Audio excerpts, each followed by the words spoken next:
Good evening and welcome to episode 28 of the Black Feather and Ospreys Rugby Fancast. Now, we're recording today on April Fool's Day. Some of you might think that result on the weekend was a bit of a joke. And obviously, we've hopped forward an hour in time, so we've all got daylight for a change, lads. Yeah, it's messing with our So, recording, isn't it? We've all got sun glaring through on our faces. We've all had to adjust our setups. We're not used to this springtime pod recording thing. We're typically a winter podcast so far, haven't we? Yeah, I let's hope have the got a sun's going to blind, shine. Let's just hope the sun will shine on the Ospreys for the rest of the season. fingers Yeah, crossed. yeah. I haven't got a blind in the office, so my neighbours now think I'm bonkers, or will think I'm even more bonkers than I am because I've had to hang a towel over the window because the sun hits the front of my house. But it's bunny rabbits and bears in dressing gowns on my towel, so they think that I've officially lost the plot.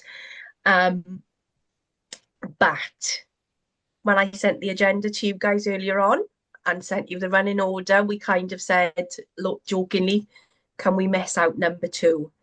And number two was talking about that game on Saturday. What game? Now, Rod, Straight to the URC roundup tonight, isn't it? I think. shall Yeah. we? Shall we just bounce on? Um, yeah, so Rod, you were out and about um, hiking, doing Yes, manly outdoor activity things, I and was. me and Mark watched. Now, I got to be honest, I didn't watch the full 80. I had to walk away from about minute 60. I couldn't watch the last 20 minutes, if I'm being honest.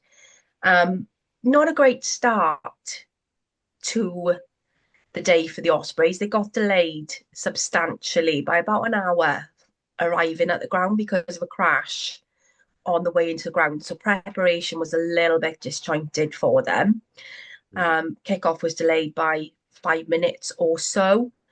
And I don't know about you, Mark, but that first 15 minutes, I was feeling quite joyful.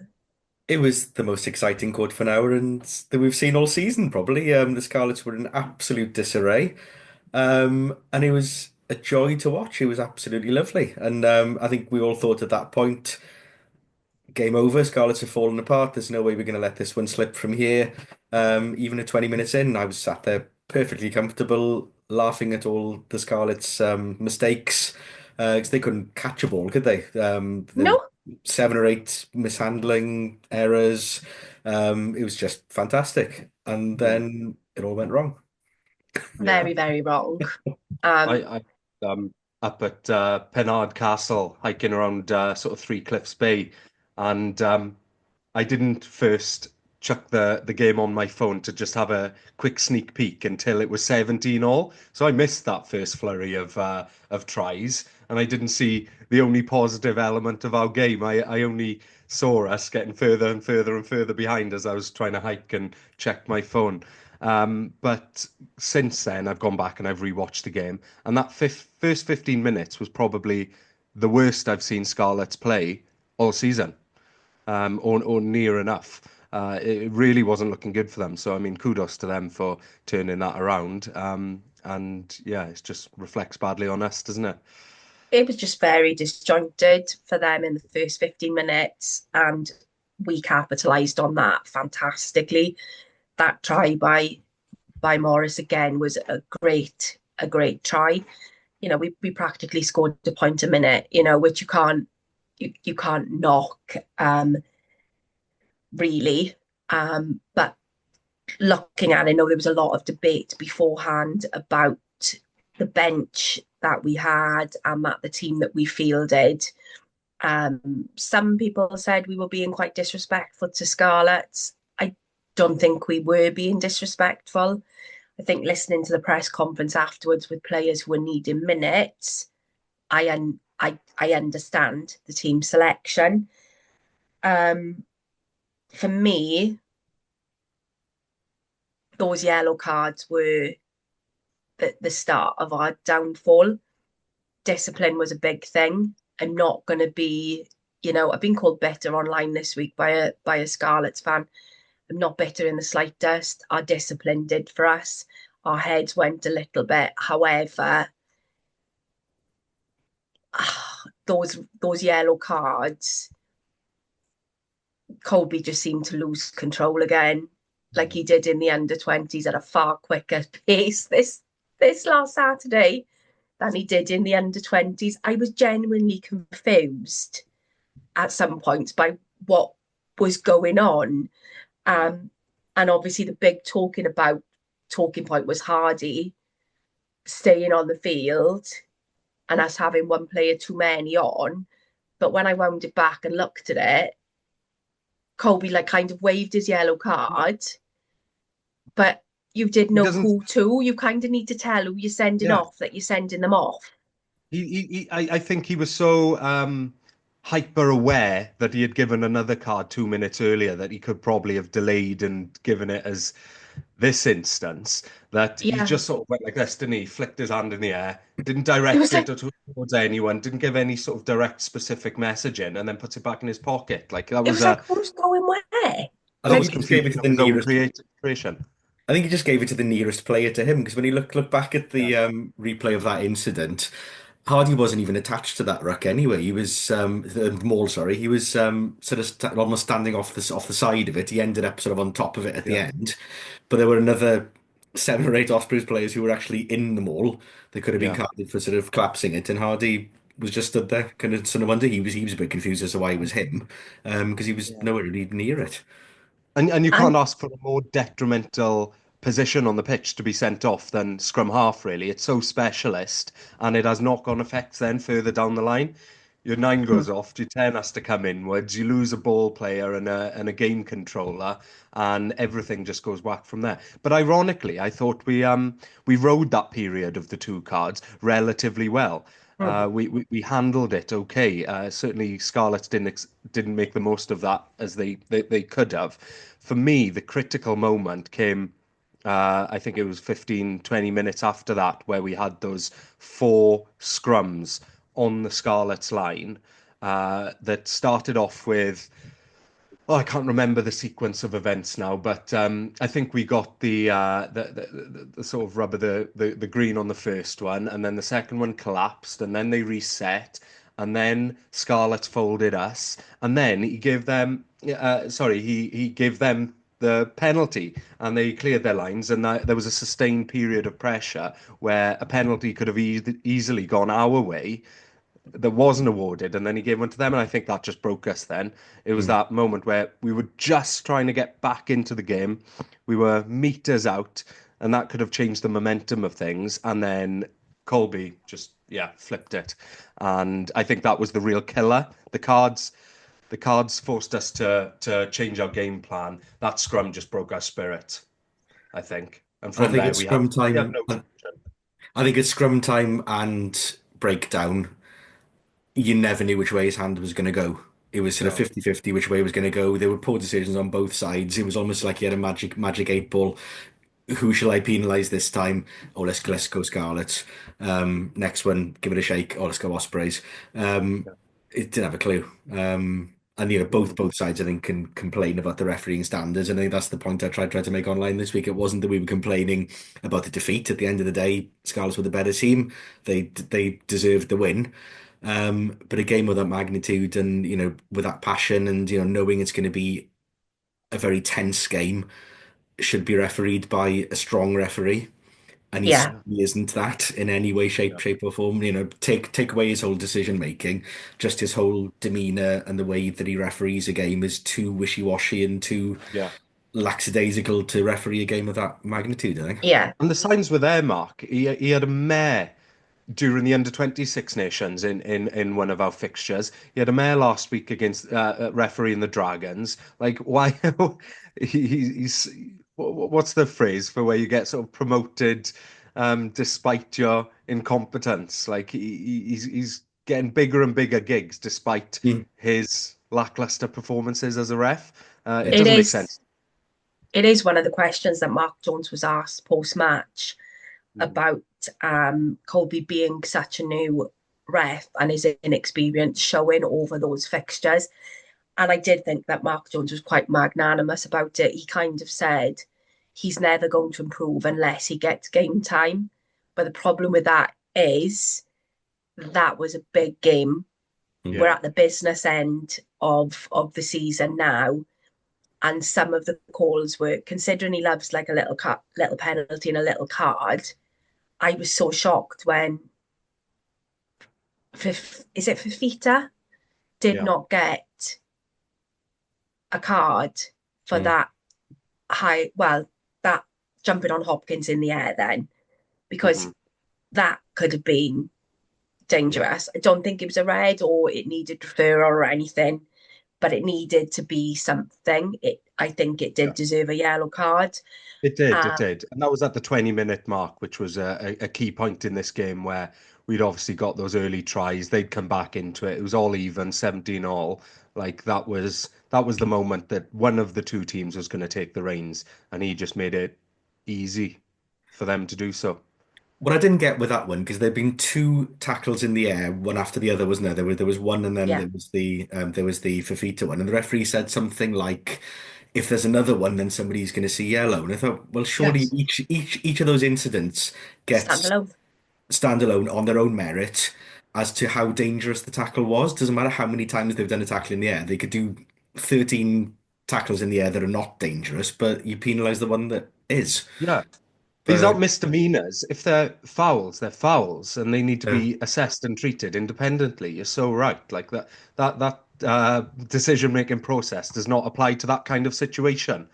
Um, no, it wasn't like the first yellow that we had, which was for a series of indiscretions on the goal yeah. line. It was just, penalties in the goal line, penalties in the goal line. Yeah, fine, Yes. those accrue, and then eventually somebody gets carded for it. But, you can't Yeah. do that with dangerous tackles. It's sort No. of go, you've done one, we'll wait for you But to do another one, then we'll give you a yellow. They weren't wasn't passive fouls, were they? They're active Yeah, actions that yeah. somebody takes. Yeah. Yeah. wasn't his reasoning though that he landed okay? That's not the point. The Yeah. point is not that he landed okay. He landed okay just purely by coincidence. Would Yeah. we apply It that logic to croc rolling? Never. Would No. we apply that logic to a high shot? Never. No. no, No. It's assessed as an independent act, and that's how it should be. And it's not the outcome, is it? It's the action. That's what we always say. yeah, Yeah. Yeah. and we And the didn't action learn.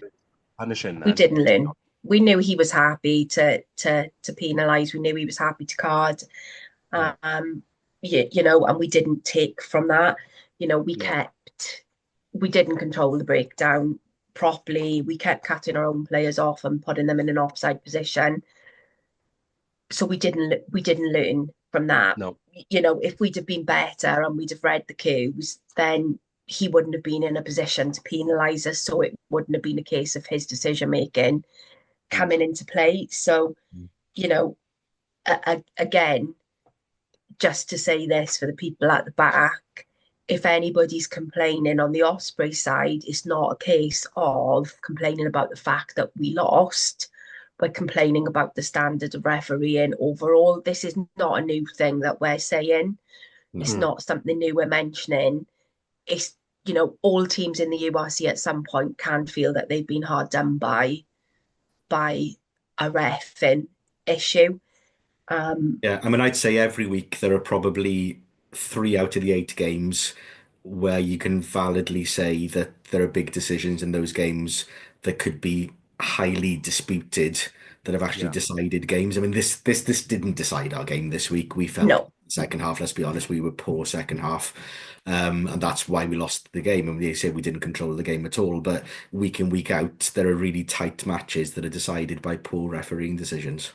yeah, Yes. and that shouldn't be the case. That should No. not be the case. So 3 good tries. Hmm. Not a lot's been said about Dan Edwards' try, but I thought it was a cracker of a little try. Really did think it was great. It was a lovely finish, though. I do think that one was quite born out of Scarlett's mistake rather than Osprey's creating something. Like he finished it beautifully, and it was a well worked play. But there were missed tackles in there that should have been made, and yeah, taking Sorry, I'm being like, opportunity though, isn't it? It is taking Yeah. opportunity, and they took their opportunities on Saturday. yes. You've got to give them that. They took full advantage of the two-man, advantage. I've used the same word twice in one sentence. My English teacher would be mortified. Um, and then they turned the screws. The other Mm. thing as well is love it or loathe it. Is it McLeod or McLeod, their captain? Oh dear. Oh He dear. got into Colby's ear. He Yeah. was pulling the strings. Mm. You could see Jack was getting frustrated. Jack did try to speak to him again with that, you know, getting Hopkins in the air. We did try to speak to him. Colby just wasn't interested really. Yeah. And we kind of didn't try to think. And not something that we see a lot, but Jack did appear to get very frustrated towards the second half.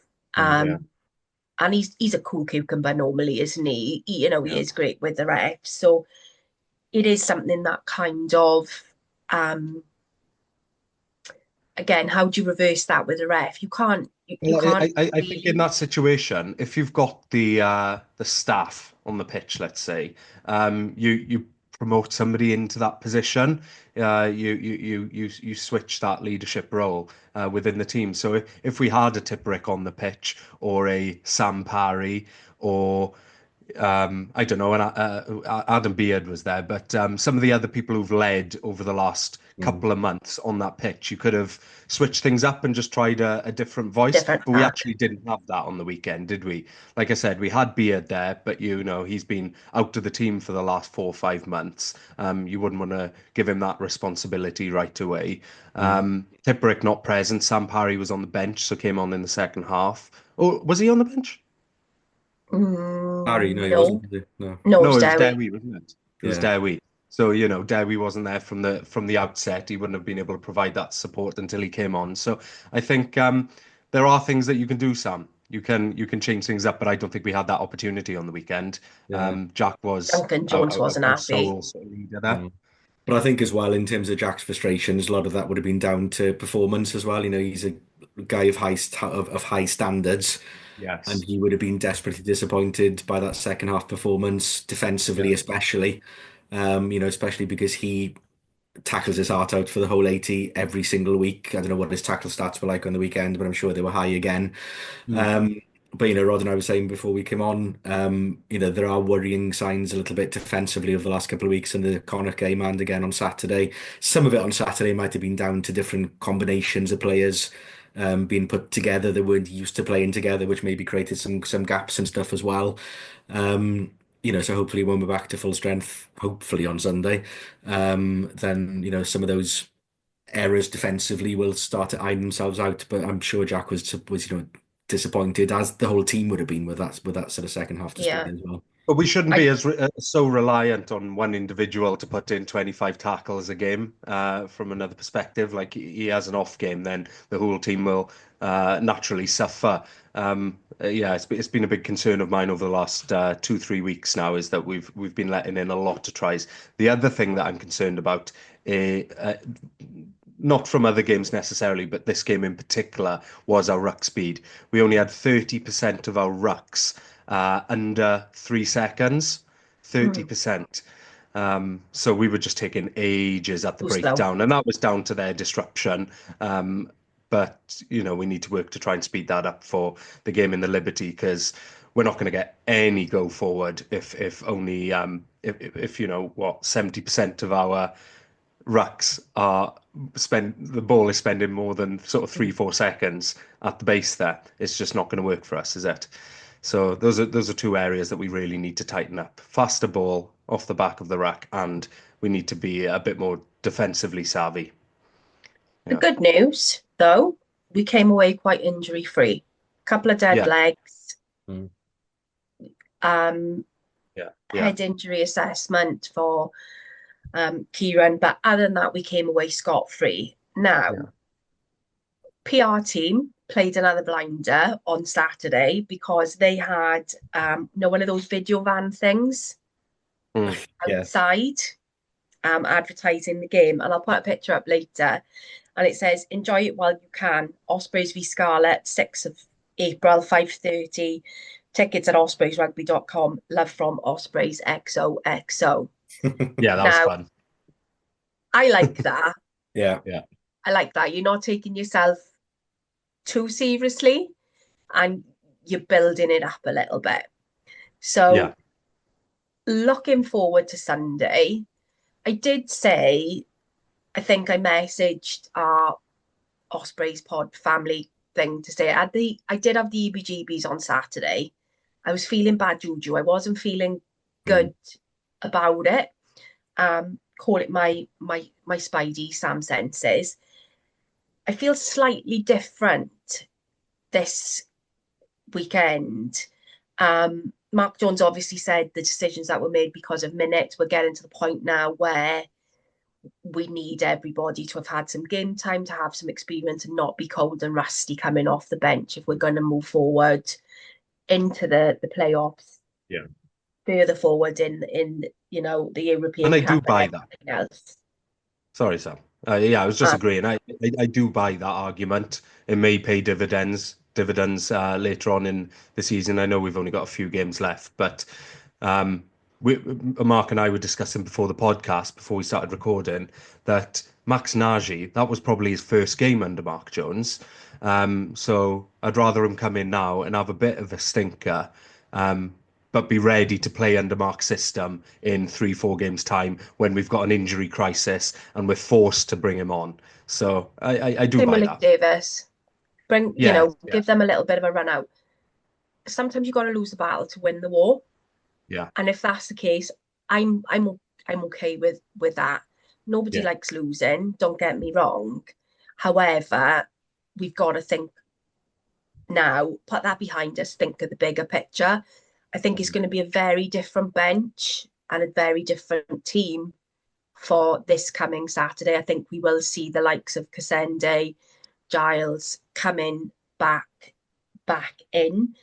Be interesting to see Um, what the Scarlets do on Sunday as well, because if I wouldn't have thought they could target both of these games in quite the same way. So no, are we going to find a situation where they'd very much targeted the league game and we very much targeted the European game, and Europe. they might be slightly less strong on Sunday, possibly. It'd be Do you interesting think to this see. was preordained, Mark? I don't know. I'm just wondering. I mean, it I may get be that that they just feeling. go full bore and just hammer their players for the rest of the season in Yeah, both maybe. competitions. But I can't see after the intensity of Saturday, and that would have taken a lot out of the players. I know they've got an 8-day turnaround, but I just wonder if maybe the Scarlets will go slightly less strong on Sunday. Maybe You that's don't just think being hopeful. you don't think Jonesy gave Peely a call and said, "Right, you have this week, mate. Yeah, I'll have next week." yeah. 50-50, mate. 50-50. As fans, we'd be happy with that, and it keeps everybody happy if we win one each. And Yeah, can I say, Amor o Hyd is for everybody in Wales. It's yeah, not for Scarlets. It's not for Ospreys. It's not for Dragons. It's not for Cardiff. It's for everybody in Wales. So fair yeah. play to you for bringing David Ewan out, but that is an anthem for everybody in Wales. I'd rather the Not football locked take out it my than head. Scarlets claim it, truth Yeah. be Yeah, told. and it is a football song. Do you know what I mean? We've kind of jumped on that bandwagon a I little think, bit. I So think, I just to think clear to be that up. fair, the Scarlets have had that song for a little while as well. They have played it at the end of games and stuff as Because well. he's from down that way, though, and they all speak Hmm. Welsh. Yeah. Um, but breaking news, pod exclusive. Don't know if I'm supposed to reveal this or not, but I don't care. Brass band will be there in the crowd on Sunday. And that's not S3, by the way, an Not actual me, brass band. actual brass band. And apparently they will be playing upbeat and funky music. Okay, nice, nice. My lover's got no money, he's got his trombolis. Don't know what a That's what we trombolis need. is. It's misheard lyrics. I know it's strong beliefs. Um, Yeah, French style. That's what we need, isn't it? Just Yeah. Apparently the players don't playing. like it though. Do they not? Uh, Apparently I, not. I feel like once they get going, they drown out all the noise, whatever it is. Anyway, Yeah. it probably does make it a bit difficult to hear things, though.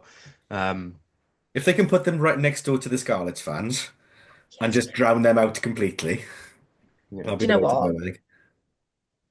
Some people have tweeted about going down there on Saturday and Other people have been like tweeting back and forth about how hostile their fans are when you go there. And some Mm. Cardiff fans were like, we hate it there. And it was like, can you, I get the rivalry, I get the banter, but be a bit nice, you Mm. know? We're coming down, we're putting money in your coffers, be a bit nice. Sunday, I am quite looking forward to it. If the weather stays like this, okay, it's a 5:30 kickoff, it's going to get a little bit cool, but it's going to be a beautiful day. It's going to be lovely for playing rugby. We're not going to have any of this wind drain nonsense, fingers crossed. So it should give us a nice playing condition. We'll be very interested to see the team announcement, to see who we've got coming Yeah. back. And I think we'll be well up for it. Yeah. That's gotta hurt down there, that has. Yeah. The big It has. question is Deevesy back? Because this is the kind of game you want. It's a You want Deeves game, Deevesy isn't it? back. It is a Deeves game. I think it will be just after the 3 weeks of his head injury rest Yeah, because thing. it was 3 It falls weeks, on the wasn't it? Not 3 Saturday. games. Yeah. Yeah. I want him back. I need that Yeah. yellow scrum back cap. I want 100%. Cassende back. Yeah. Cassende gets it. Yeah. I've also ordered my Cassende t-shirt. I've heard. I want to have a good look at that on the weekend. And Don't know what pictures John has put on it. oh, you haven't picked them? I haven't picked them. He's done it. It's one of those ones where all the layered pictures are, and then Yeah, with like like those background 90s whatever. 90s like hip hop Yeah, t-shirts. Yeah. yeah. So it's Yeah, one of those. I'm well up for Um, that. I'm hoping it will be here on time, but if not, it will definitely be here in time for Judgment Day and for the Dragons game of the last season. Yeah. Dana sent me a little love heart when I told him on Insta. Hmm. And Dan, I'm not weird still. I'm like 47. I am old enough to be a man. But I just genuinely find such joy in you. So if you can come on Sunday and have proper niggle like you've had with them before, Yeah. I'll be really happy. That's Because what we he missed last gets week, it. isn't it? We missed Dan Cassende gripping some Turks by the scruff of the neck and agitating them and getting in their heads. Yeah, Yeah. yeah. And Because that's he's why just we so need him smiley back. and you just want to punch his face in and then you're going to give penalties away. But I'm looking forward to it. Obviously, we're all going to be there, which makes me really excited. Hmm. Yeah, Mark is coming definitely. on a lunch date with me and mine just beforehand. Rod, we don't know what you're doing. So, Yeah, it's we exciting. I think speaking to everybody from the other pods, we may have a complete Ospreys pod turnout possibly on think Sunday so. from all three pods, possibly. Uh, I might break out the mics. Rod knows how good my camera is. Yeah. Might do some snippets. We'll have some selfies. Rod now also knows how brilliant I am at getting selfies. No fear, straight in. Seen it firsthand And now. I'm just really looking forward to it. Yeah, me too. What Me do we want too. to see? yeah, What do we want to see on Sunday? win. I mean, there were certain elements from the game just gone, even though they were hard to see, that were good. There were elements that were good. Um, I think we had 18 dominant hits against their 7, and obviously that's that's not a clear picture because we're putting in far more tackles than them, so we're going to get the opportunity to put in more dominant hits. But 18 dominant hits is a huge number. Yeah, Sometimes in games you get 4, 5, 6 dominant hits. So for us to put in 18, that's quite impressive. So we need to sort of retain some of those elements and build some of the worst parts of our game back up to meet that standard. We also had a much better post-contact meters per carry than them the weekend just gone. They had 1.8 meters per carry, whereas we had 2.4. It's 0.6 meters per carry better on average. That's significant.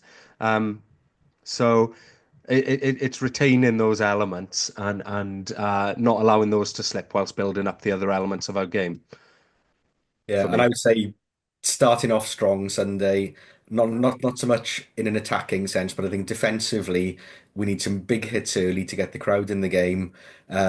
We talked about targeting Johan Lloyd last week. We did manage to do that. As awful as he was in the first 20 minutes, I know there was somebody commenting online that Scarlett should actually take him off after sort of 20 minutes. They've been so awful. And then obviously got that backline moving second half or whatever. But if we can get to him early, we need the forwards to really front up early on, get some go forward ball, some front football for the backs to work off. Yeah. And if we do get a lead this time, it's then controlling the game, which we didn't manage to do last Saturday. Yeah. I think they Or won was the that game, or the the week kicking in, before? didn't they? Yeah. The weekend just gone, and we can't allow that to happen again. We got to put pressure on Johan. We got to back that up with strength up front, so that they're always on the back foot, and that we're just putting pressure and pressure on their dangerous back three, because that's where their threats are, isn't it? And we want them on the back foot, not taking ball in open space whilst carrying at pace. We need them backpedaling as much as possible, and I think the key to that, you're right, Mark, is putting lots of pressure on Johan Lloyd at 10 and their back three.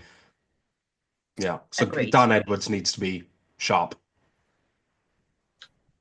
I think he will be after that last weekend. Yeah. For me, I'm not going to say anything that you two haven't said. Again, put Johan Lloyd under pressure because the crowd were turning on him down there on Saturday, which again is not great. But put him under pressure, and again bring those big players and those big hitters in, Yeah. release our backs, and improve that defence because we leaked tries like a leaky colander Yeah. last week.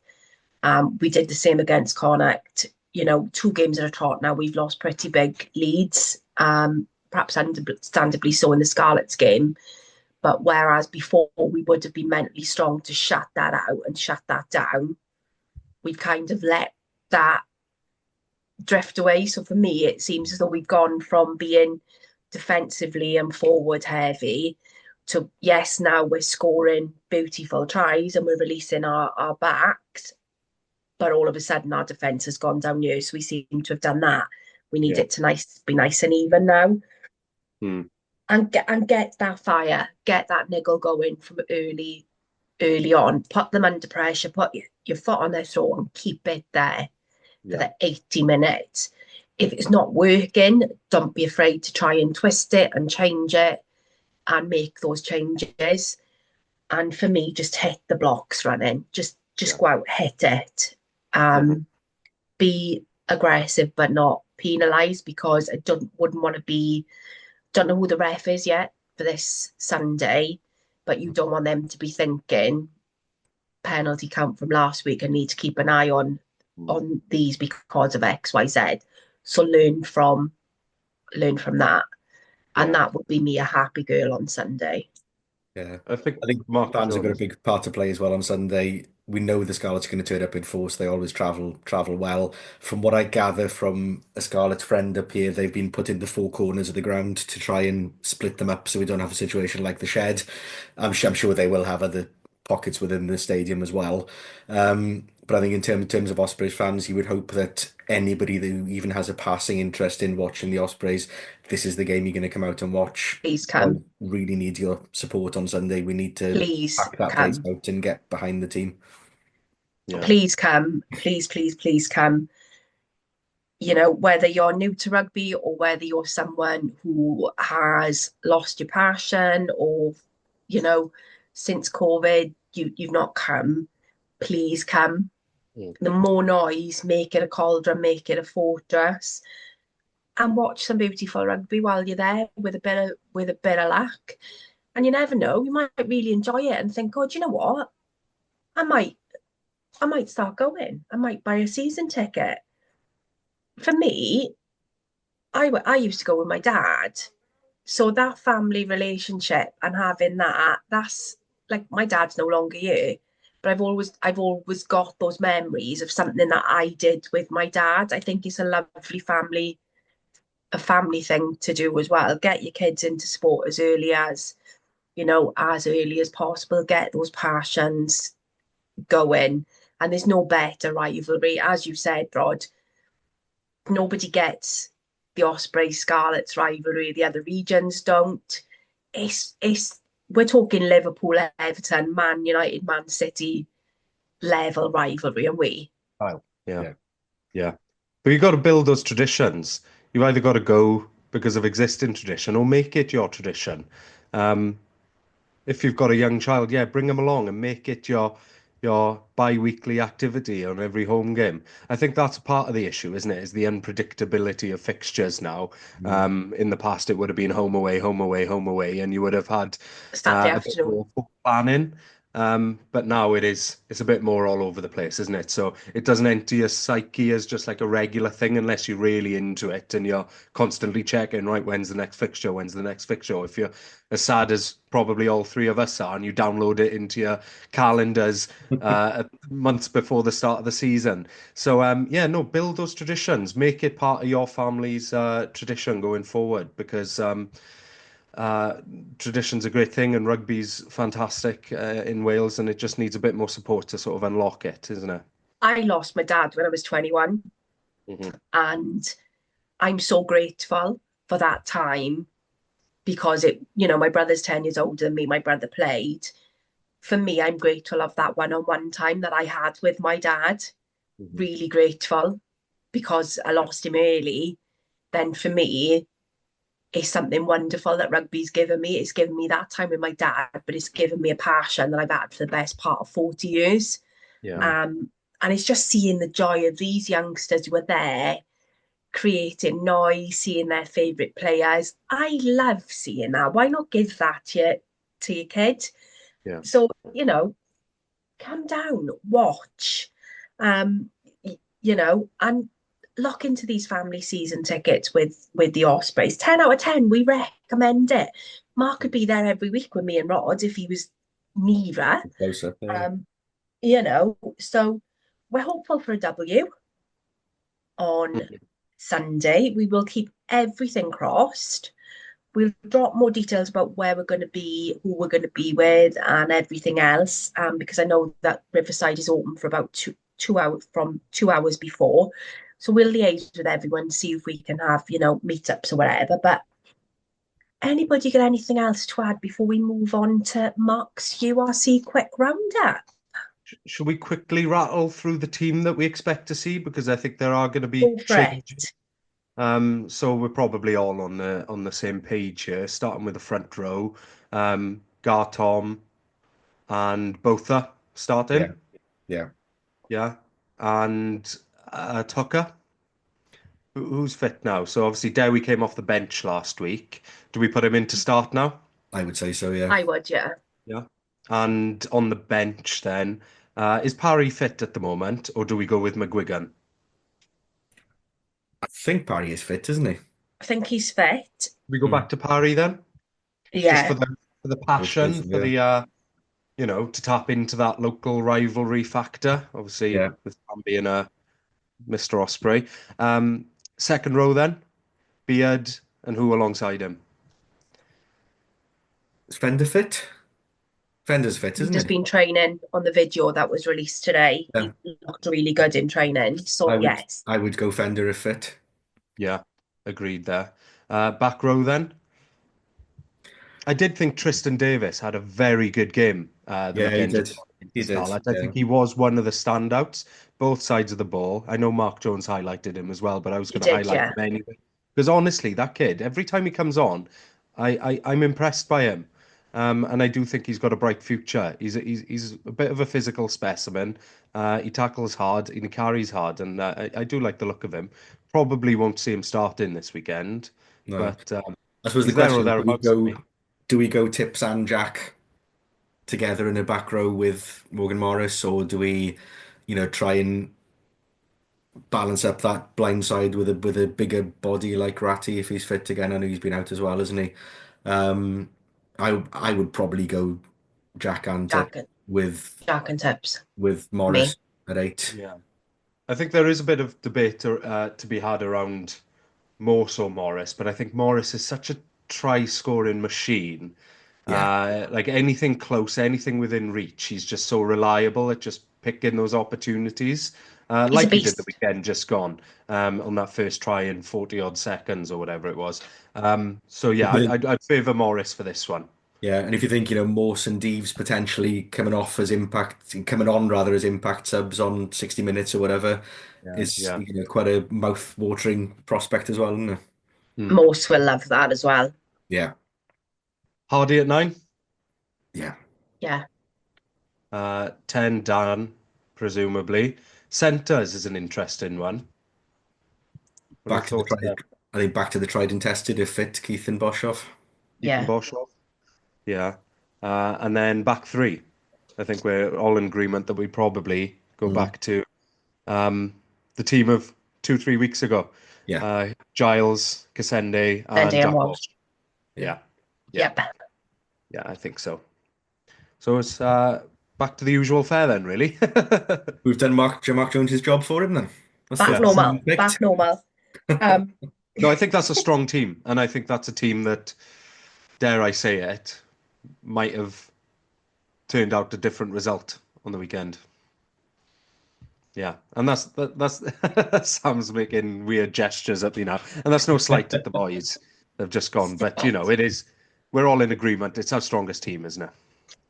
I'm making strange gestures. I'm just telling you to zip it, lock it, throw away the key. But now, Mark's URC roundup. Just whiz through that. Yeah. Do you know what? I haven't enjoyed my rugby this weekend. I think our game on Saturday just ruined the whole weekend for me, I think. So yeah, we'll rattle through it quickly. So Friday night, Ulster 38, Stormers 34. Ulster recovered from a 17-0 early deficit. And dominated the Stormers, sort of scored a couple of late tries to make it sort of respectable. But Ulster have suddenly become resurgent. They sort of looked as if they were out of it a little bit, and they've had some big wins the last few weeks, put themselves right back into contention for the top eight, the seventh currently. You can see how they cope now with the internationals back in the rest of the Irish provinces and stuff as well. Um, Dragons were just not competitive at all on Friday night, bless them. I think, having the stuffing knocked out of them, I think the previous week in a game they should have won, they just look completely out of sorts from the start against Edinburgh. It was a very, very comfortable win for Edinburgh. I hate doubting players' motives, but this was the first game of the season where I genuinely thought they don't want to be there. In previous weeks, you at least saw passion and heart and Yeah. want. I didn't see that this week after No, 15 and the minutes. Dragons have got a tough month now. They've got Gonna be four tough. away games to finish the season. Motivation's going to be difficult, I think, for them now for the rest of the year. Yeah, write They it off. they'll just be praying for the end of the season, aren't they? Yeah, yeah. Um, Zebra came down to earth with a bang on Saturday as well, or with a bump. Bulls 63, Zebra 24. Bulls had a lot of their internationals back, and yeah, Zebra got put in their place, I would say, Saturday big time. So they'll still. I think they're probably out of it in terms of top eight. Zebra, I think they're probably just out of contention, but they've certainly bloodied a few noses this year, 100%. Yeah. Big Irish derby, Connacht 24, Munster 30. Two late Connacht tries made the score respectable, but ultimately Munster dominated this game. Again, had internationals back in back in the fold. Um, Again, Connacht seem to be drifting out of contention. I know they're level on points with us still, but I would say with the games they've got left, they're struggling top eight now potentially as well. I think their lack of depth is beginning to show a little bit now, week in week out, down to 13th for Connacht. But Munster, um, they've been a strange team this year, Munster. They looked very, very powerful, very dominant on Saturday, but I don't think they've got quite the same depth and quite the same talent in that squad as the Glasgow's, the Leinsters, the Bulls. So they're kind of the best of the rest, maybe. They could do Um, with somebody like RG Snyman, you would say. yeah, exactly, To pull them exactly. through. Wow. With apologies to Dara if you are listening, because that'll be a low blow, Dara. Sorry from Rod there, but Well, he's also a Cornet fan, isn't he? So at least one of his He's a teams. Munster fan. Is Dara, he? yeah, Yes, of Oh, course he yeah, is. he's a Of course he Munster is. the Of fan. Munster course fan. he Yeah. is. Sorry, my bad, Dara. That was Apologies my again, Dara. tired brain. Tired brain. Dara, mate, me and you, besties. Are the two fakers? He's definitely going to call me out on Twitter now, isn't he? Because he does listen. Sorry, Dara. My bad. Oh dear. Sharks 7, Leinster 10. Yeah, Sharks will be disappointed to lose to Leinster seconds, as somebody commented on the weekend. Sharks fans are not happy with John Plumtree at all. Not happy with the level of performance. I don't know whether you saw the Leinster players celebrated by jumping into the swimming pool on the side of the pitch after the game, which was Uh-huh. quite fun.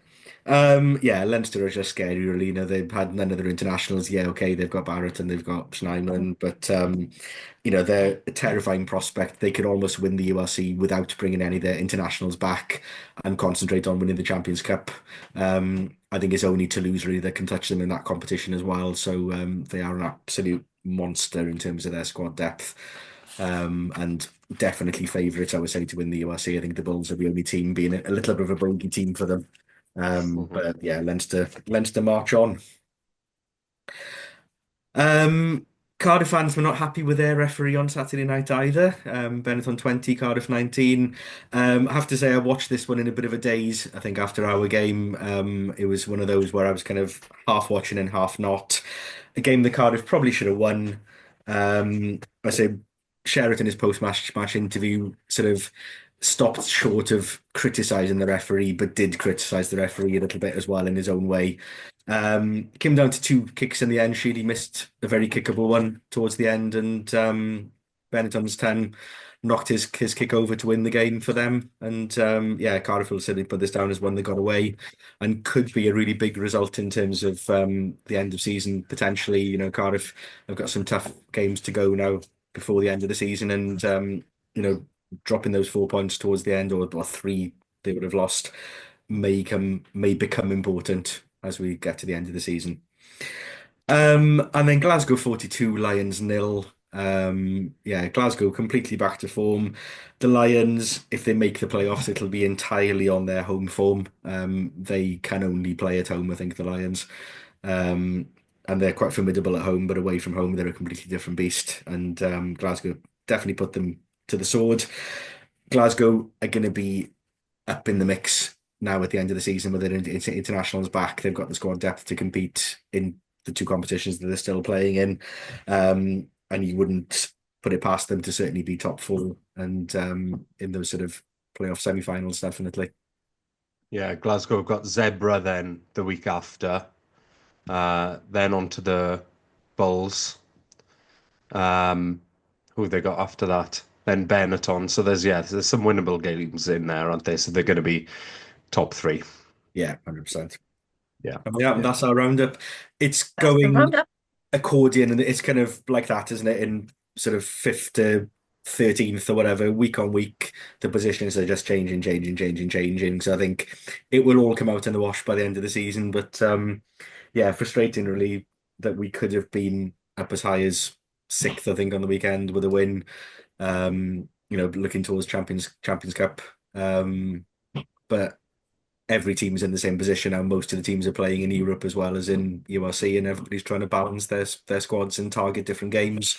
And it's going to be yeah. a very interesting last 4 weeks. It's I'm tight. at that stage of the season now where I'm thinking about that round one game against the Dragons on a daily Yeah, basis. And I yeah. said that at the time. I said we're gonna regret this. Well, And everyone said, no, no, don't worry about it. There's plenty of season left to go. We make our own fate, you know.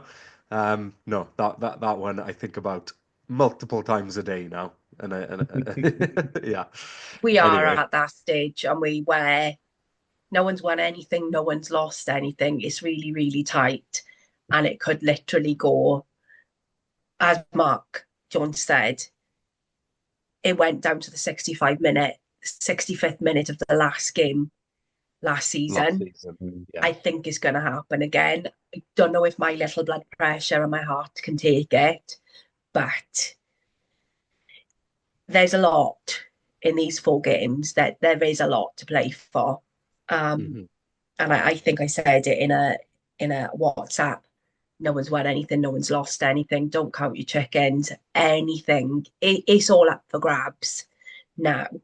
But moving on to news. So I prepared the news this week, if that's okay. So, bit of Ospreys news first off. Nea Clevo Mm. has departed. It appears that his personal issues were in need of more attention, so that they agreed to release him immediately. Gutted I didn't get to see him play. Hope Yeah. everything is okay with him, that he can sort everything out. Um, Nice to see you. To see you, nice. Gone. The So news, crying, PR. cry, yeah, I just want to say crying shame really, because it had the feeling of he could have been one of those cult heroes of the Ospreys, couldn't he? He could have come Yeah, in with 5, 6, 7 games left to go of the season and really had an impact on our fortunes and just solidified his name in sort of Ospreys lore, and then just sort of went ta now and went off to France, and we would have just remembered him as this like fleeting moment in our history, but really fondly. I'm very gutted that we don't get to experience that. Um, but obviously, the main concern is for him and whatever his personal issues are. Hope yeah. he's coming through those okay. We don't know the nature of that, do we? It's all been kept No, quite well, perhaps, isn't it? yeah. It's got to be Yeah, quite sensitive, I suppose. I did yeah, say to John, I just had this feeling about him that he was going to come in, fuck shit up, and go away again, Yeah. and just exactly. be like epic. Yeah, But Osprey's PR team and social media team has done it again. Ben Warren has signed another contract, and it made me happy because it was a Star Wars clip. It was.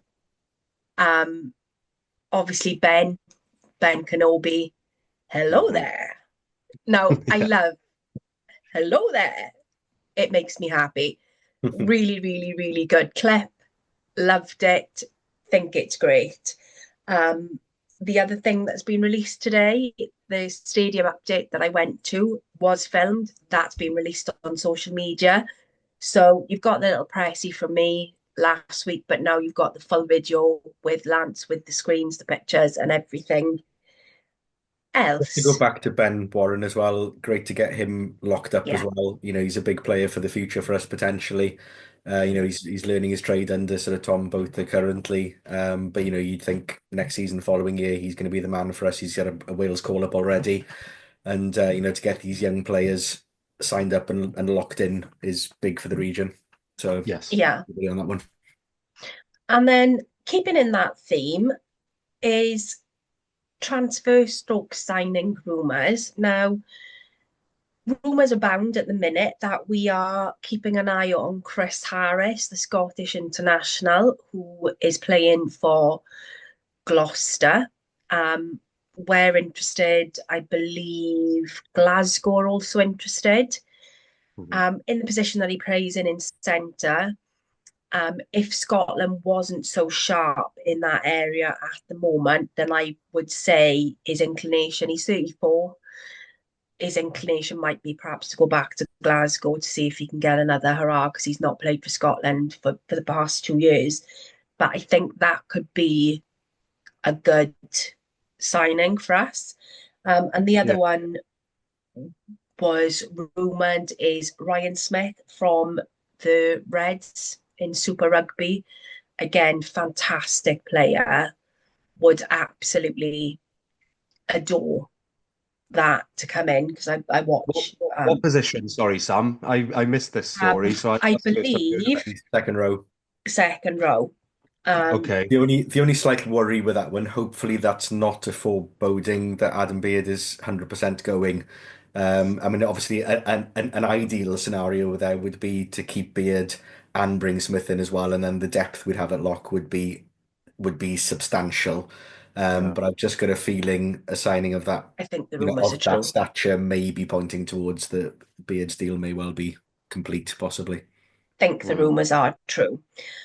So those are the kind of rumours, but we are getting towards the tail end of the season now. People's contracts are going to be up for negotiation, up for grabs. So keep this space open.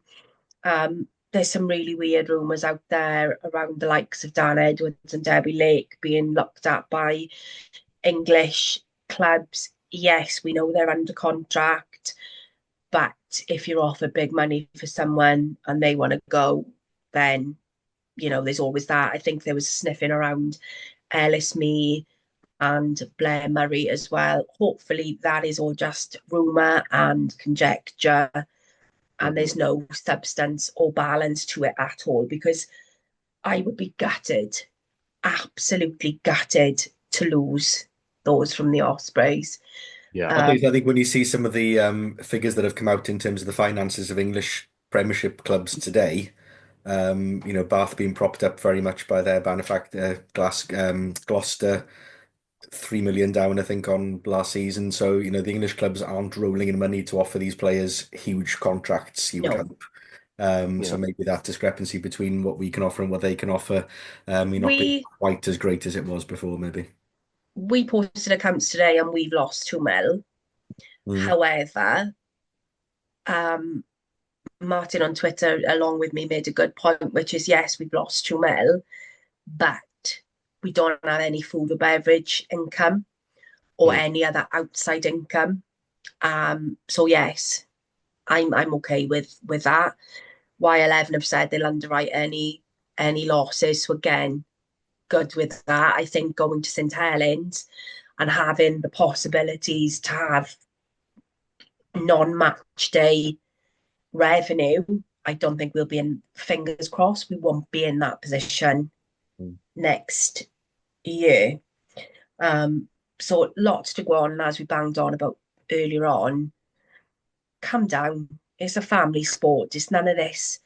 Although Lance did joke today about doing an away end, like the Prem clubs, he was joking. It's a lovely atmosphere. It is a really lovely atmosphere.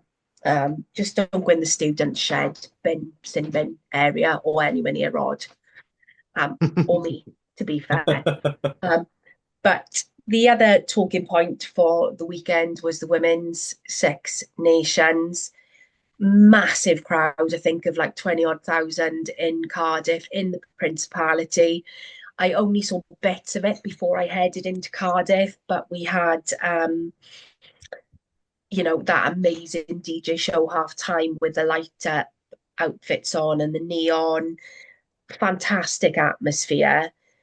Um, Fantastic 15 first minutes for Wales going up ahead against England, and then England went on a bit of a rampage, and we ended up at 67-12. Wales not at the bottom by any stretch, but we were hopeful for a better result Mm. England, a bit like after Leinster, Scotland.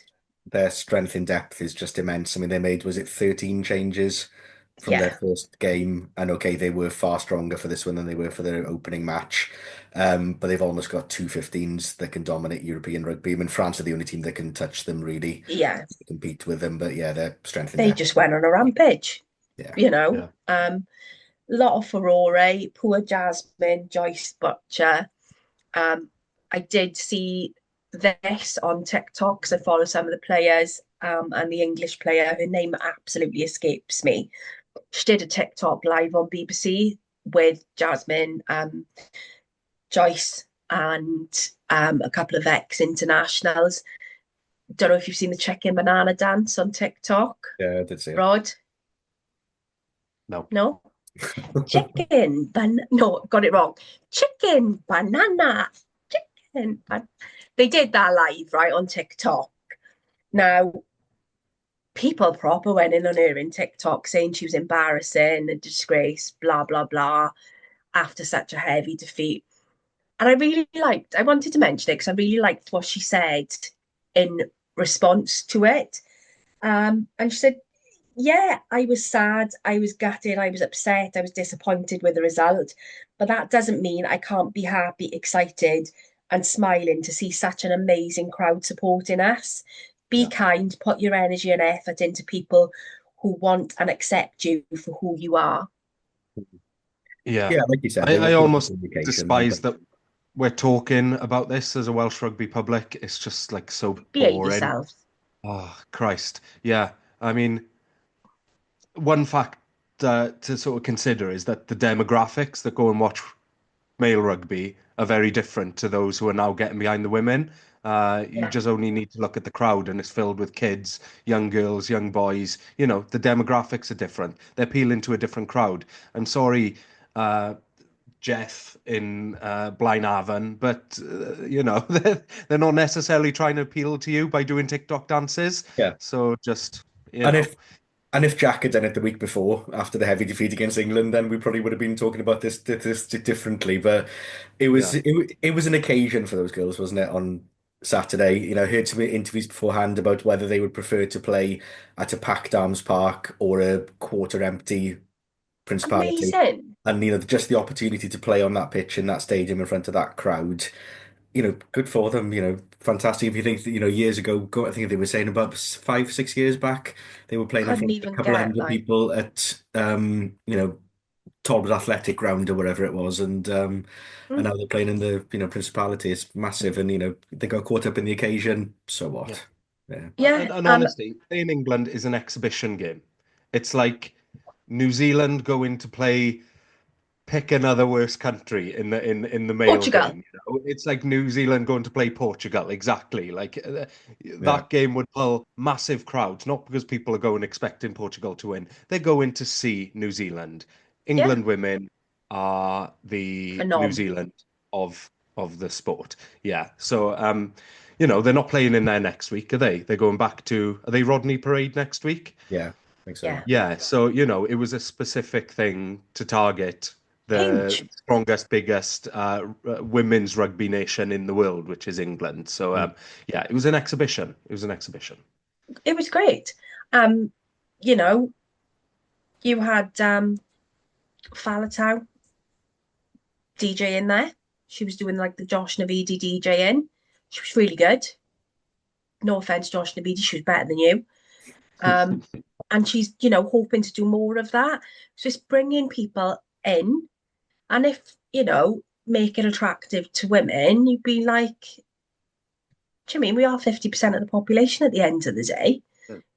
Make it comfortable for women to take their kids to rugby. Yeah. So yeah, Yabu sucks to Jeff from Bryn Aman. Off you pop. Mind your business.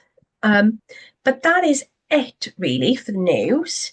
Now I'm going to mention Dara because Dara is Ospreys are his Welsh team, and he said probably the poorest half of rugby that they've had for 2 years. Big improvement needed for this weekend. Ditto, we agree. So Hmm. hopefully your Welsh team can make you a little bit happy this weekend. Edward then on Instagram, considering the table and the two South Africa away games that we've got coming up, do you think the lack of bonus points will hurt us? Maybe, but a lot to play for. We kind Yeah, of, I think we may be relying on claiming bonus points out there, isn't it? If we can yeah, win Mm. against, well, Scarlets, then who is it? Then Cardiff, then the Dragons. If we can win all those with as many points as possible, I reckon if we go out then to South Africa and get, oh, 3 losing bonus points across the 2 games, so 2 in one in another, that may get us there. But yeah, yeah, I think we're going to there's trust that Mark Jones knows what he's doing here. He went with that team on Saturday. He would have been hoping to win that game Saturday, or at least to get something from that game. We didn't end up doing that. And yeah, that'll be a pain. But I'm sure he will have a good idea of what his 15 is going to be, or what his sort of 23 is going to be for every game from now to the end of the you'll season. have thought ahead. In terms of rotation and everything else, we've got 4 league games, hopefully 3 European games still to go. And he will have had a plan already made up, you'd imagine, of who's going to be playing in those games in an ideal scenario, taking away injuries, to ensure that we've got a fresh squad each week. So, as they say, trust the process. yeah. Indeed. So the time has come for the rando of the week. I said something in work today um, from a film, and nobody knew what I was on about. And the phrase was, "There's no crying in baseball." Now, kind of niche. Mark might know this because he's a baseball fan, but it was Tom Hanks from A League of Their Own, Hmm. with the female baseball players and one of them's crying and he's like, there's no crying in baseball. And he goes off on a rant. So anytime someone's like thing to me, I'm like, there's no crying in baseball. I'm just there. There is an Um, all-female baseball podcast which is called that quote. is it Yeah. amazing? Um, and there's other things that I say that are from like films and TV. And if someone's being slow or annoying me, I'll say, come the fuck on, Bridget, from Bridget Jones.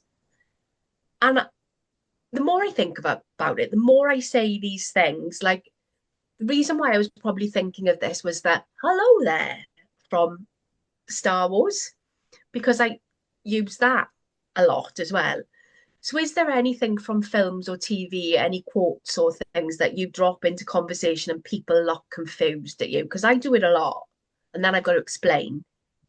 Mm. Lord of the Rings quotes every day of my life. Yeah, yeah. That's a normal occurrence for me. It can be as simple as a word or a full-on quote. Yeah, yeah. Just like a million instances a day, Lord of the Rings quotes pop into my head.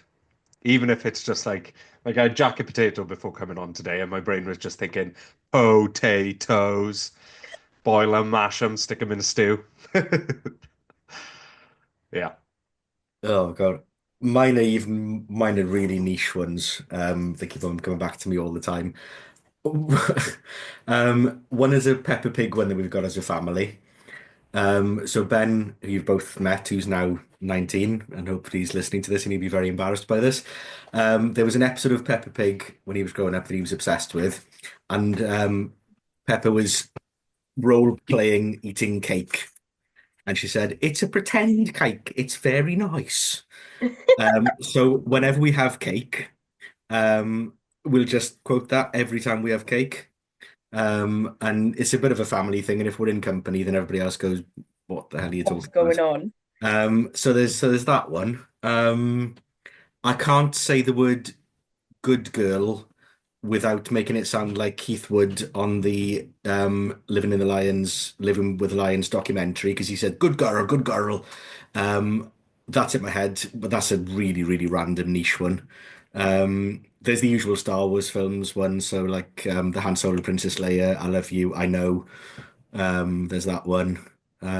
Yeah, really, Something that really. I've been doing a lot recently, Mark, and I'm not going to try and imitate it now because I'll just embarrass myself. But those shots of Ronan O'Gara doing motivational speeches in like In what you would French, call it, like Friarish. Yeah. Just pigeon like French. yeah, yeah, yeah. Oh, it's the best thing in the world. It gets me so psyched up, and I like trying to imitate that.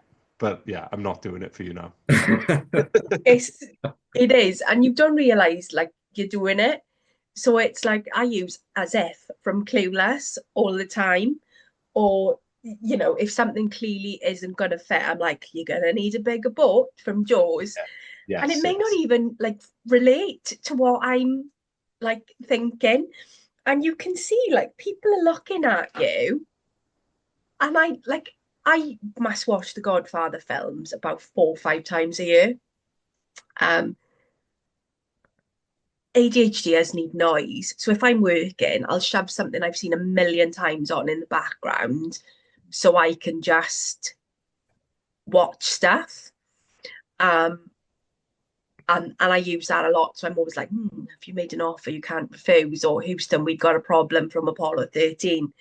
But I suppose the most niche things I use are from like Drag Race and things that like contestants have said and on Drag Race.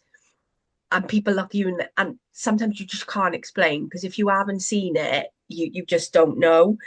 But it's, you know, I probably go really niche as well with like things from Gone with the Wind, like frankly, my dear, I don't give a damn. Or have you met a little friend? Like really random shit. Um, There's and probably loads, isn't there? yeah, Absolutely loads. It's like the friends from in between us. There's with that's another one Yes. that everybody does, and there's sort of all sorts of yeah. things. And if you've seen it, you get it. If you haven't seen it, it's If you kind of haven't, what yeah. the hell are you talking about? Yeah. And like I love the Shaun of the Dead films and the Cornetto trilogy.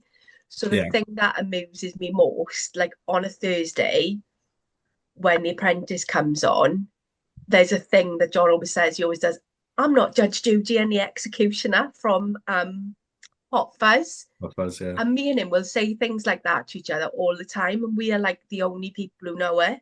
Yeah. But yeah, send me your film quotes that you use. But I must, out of all of them, come the fuck on, Bridget is the one that I must say to myself about 10 times a day if the system's going slow or anything else. Because I just love Hugh Grant. Yeah, yeah. There was a period of my life, Sam, where every single time I would get drunk, I would end the night by standing in the middle of a road and doing Aragorn's speech at the Black Gate from Lord of the Rings. And there were a few occasions where I had like 20, 30, 40 people behind me ready to sort of charge as I finished. And then we would all run down the road. Strangers, just deliver it so well that random passers-by would feel the need to just like pick up their fake swords and run alongside. Maybe that's what I need to do on the weekend. Sunday, do it Sunday. We'll recreate it for They have TikTok. David Ewan. We have Rodri imitating Aragon's black Rodri speech. is I Aragon. see in your eyes the same fear that would take the heart of me. A day may come not where the even gonna courage of men lie. fails, where we forsake our friends and break all bonds of fellowship. But it is not this day. This day we fight. And I'm not even going to lie, I'm short enough to be a hobbit. I've got horrible feet and hairy toes. So I'm there. My name's Sam. I could be Samwise. I'm there. Oh, brilliant. But yes, so We that'll can't be, top that, can we? We can't you top can't, you can't. What can you possibly say after that dramatic, that. interpretation I'll of do the Lord of the full. Rings?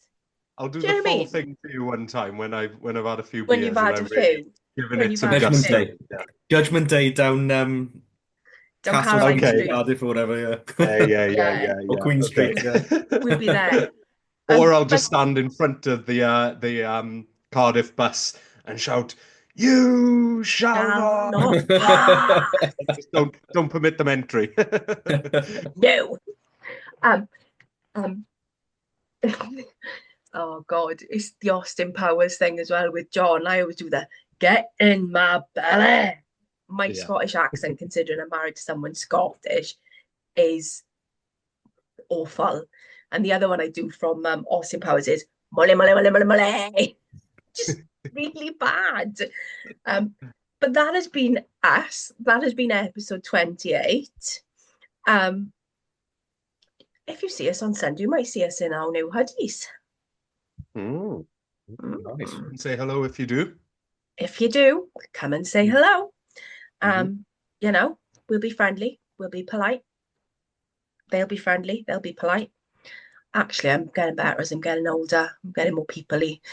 Can I But just say as well, if Ozzy's listening, which I know he does, I'm the only pod member that hasn't met Ozzy yet. So I need an Ooh. introduction. I know, Rod, you've got the love in with Ozzy, so if he does come across in our direction on Sunday, I need an introduction, please. I'll Okay. do that. Don't worry. What's I We'll introduce sort him that as? for you. This is Totally my sort that for you. mistress, Aussie. My love interest. Um, my boy toy. Um, it's going down a rabbit hole now, isn't it? Roy will put all our socials up as usual. We'll be on socials. We'll post when this is up. Looking forward to Sunday, seeing both of you. Yeah, and come and say hi if you see us. Randomly, someone said hello to me in the opticians this morning. Looked at them blankly, and they were Random. like, yeah, you're on the pod, and I'm like, yeah, my eyes Nice. tested. Do you know what I mean? But I like that. I like people saying hello. It always amazes my mum. My mum is keen to come on. Oh, there we go. She'll come on. Having She's seen the vegan. video you sent us, I think that should be an end of season treat for everybody, definitely. Yeah. Do you know what? That woman. Do you know what? She's going to come on, and I'm going to save this story for everyone. However, I still laugh about it to this day, 15 years on. And it also ties in nicely with St. Helens. So we'll keep that story. Nice The little woman's teaser. mental. She hates Marcus Smith. She can go on for 10 minutes easily about his hair and how much she hates him. So we'll get her on as a little treat towards the end. I'll broadcast from her house. Been a lovely catch up with you both again. Fingers crossed that it is better on Sunday and we have a wonderful time. And I've realised as well, every week I do this. It's a bit of a thing now. So have a good week, everyone. And we'll see you, if not on Sunday, when we do our pod next week. Ciao for now. Bye.